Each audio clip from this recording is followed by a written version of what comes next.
વડાપ્રધાન નરેન્દ્ર મોદીની ઉપસ્થિતિમાં આજે દેશના વિવિધ રાજ્યો અને કેન્દ્ર શાસિત પ્રદેશોના 65 લાખ લોકોને સ્વામિત્વ યોજના હેઠળ પ્રોપર્ટી કાર્ડનું વિતરણ કરવામાં આવ્યું હતું, જેના ભાગરૂપે અમદાવાદ ખાતે આયોજિત કાર્યક્રમમાં રાજ્યપાલ શ્રી આચાર્ય દેવવ્રત, મુખ્યમંત્રી ભૂપેન્દ્ર પટેલ તેમજ ભાજપના માનનીય રાષ્ટ્રીય અધ્યક્ષ અને કેન્દ્રીય મંત્રી જેપી નડ્ડા ઉપસ્થિત રહ્યા હતા. આજના દિવસમાં ગુજરાતના 415 ગામોના 64,000થી પણ વધુ લાભાર્થીઓને પ્રોપર્ટી રાઇટ્સ પ્રાપ્ત થયા હતા.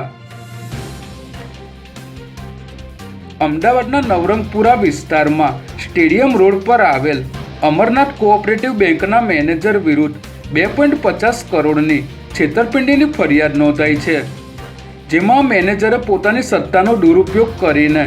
આરટીજીએસની કામગીરી ન કરીને માત્ર 5 મહિનામાં જ 2.5 કરોડની રકમ પોતાના પર્સનલ એકાઉન્ટમાં ટ્રાન્સફર કરાવી લીધી હતી. આ આખું કારસ્તાન બેંકમાં સિનિયર એક્ઝિક્યુટિવ મેનેજર તરીકે ફરજ બજાવતા વિપુલ પટેલ દ્વારા આચરવામાં આવ્યું હોવાનો ભાંડો ફૂટતા સમગ્ર મામલે ક્રાઇમ બ્રાન્ચે ગુનો નોંધી તપાસ શરૂ કરી છે. 18 જાન્યુઆરી 2024ના રોજ હરણી તળાવમાં પ્રવાસે નીકળેલા ન્યૂ સનરાઈઝ સ્કૂલના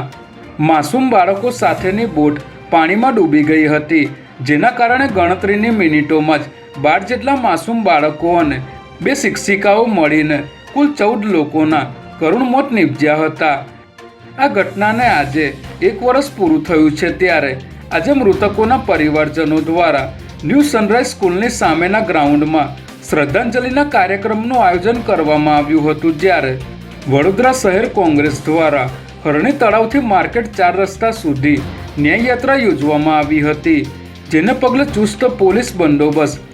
ગોઠવી દેવામાં આવ્યો હતો.